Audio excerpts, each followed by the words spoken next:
Assalamualaikum warahmatullahi wabarakatuh. Hai semua, saya Tasya Dewi Istiqomah dengan NPM 2214131108 dari Agribisnis C. Di sini saya akan membahas tentang apa itu herbarium dan bagaimana cara membuat herbarium. Herbarium merupakan koleksi spesimen yang telah dikeringkan atau diawetkan dan biasanya disusun berdasarkan sistem klasifikasi. Herbarium biasanya dilengkapi dengan data-data mengenai tumbuhan yang diawetkan, baik data morfologi, ekologi, maupun geografi. Spesimen herbarium yang ideal adalah spesimen yang memuat bagian tumbuhan seperti akar, batang, daun, bunga, dan buah. Tetapi cabang atau ranting dengan daun dan bunga atau buah adalah hal yang sangat penting untuk suatu tujuan identifikasi. Spesimen herbarium memiliki beberapa fungsi antara lain: 1. Bahan peraga pelajaran botani, 2. Bahan penelitian, 3. Alat membantu identifikasi tumbuhan, 4. Bukti keanekaragaman, 5. Spesimen acuan untuk publikasi spesies baru, 6.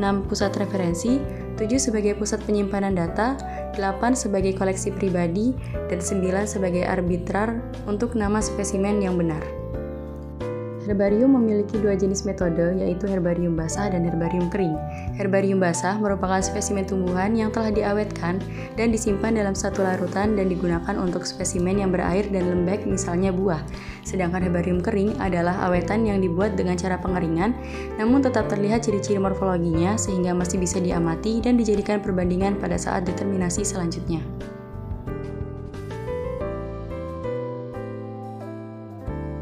Suplir merupakan salah satu dari berbagai tumbuhan yang masuk ke dalam kategori tumbuhan paku.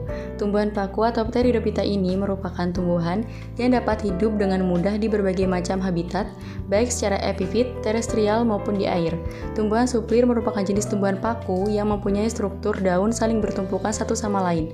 Selain itu, tanaman ini dikenal dengan memperbanyak diri melalui spora. Suplir ini sering dijadikan tanaman hias baik di dalam maupun di luar ruangan. Suplir ditanam bukan karena bunganya yang indah, melainkan karena daunnya yang selalu hijau sepanjang tahun. Saat baru tumbuh, pucuk daunnya berbentuk melingkar berwarna kemerahan. Makin lama, daunnya berubah warna menjadi hijau.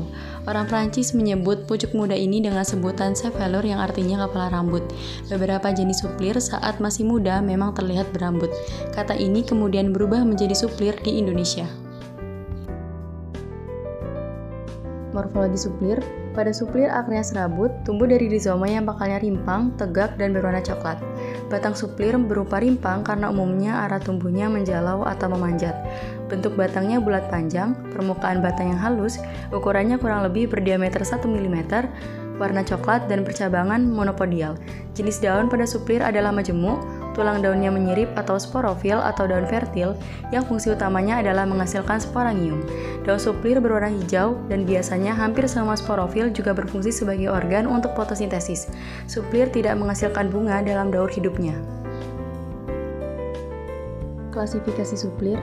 Nama lokal suplir, nama ilmiah Adiantum kingdomplantae, divisi Pteridophyta, kelas Pteridopsida, ordo Pteridales, famili Pteridaceae atau Adiantaceae, genus Adiantum dan spesiesnya Adiantum capillus veneris. Proses pembuatan herbarium membutuhkan alat dan bahan seperti tumbuhan suplir, air, alkohol 17%, double tip, botol semprot, tisu, buku, dan HVS.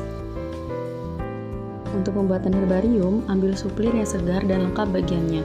Pastikan suplir tersebut bagus untuk dibuat herbarium.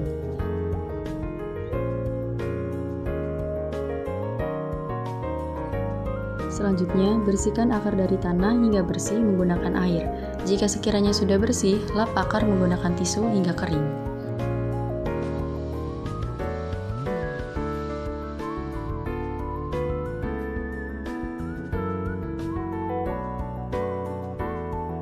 Semprotkan seluruh bagian tumbuhan dengan alkohol hingga basah, lalu diamkan suplir hingga kering dengan sendirinya.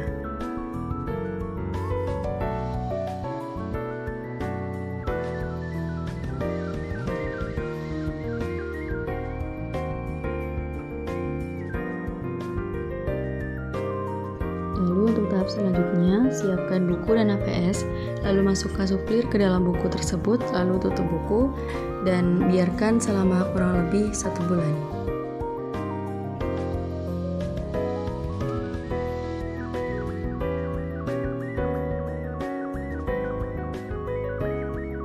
Dan ini hasil akhir herbariumnya.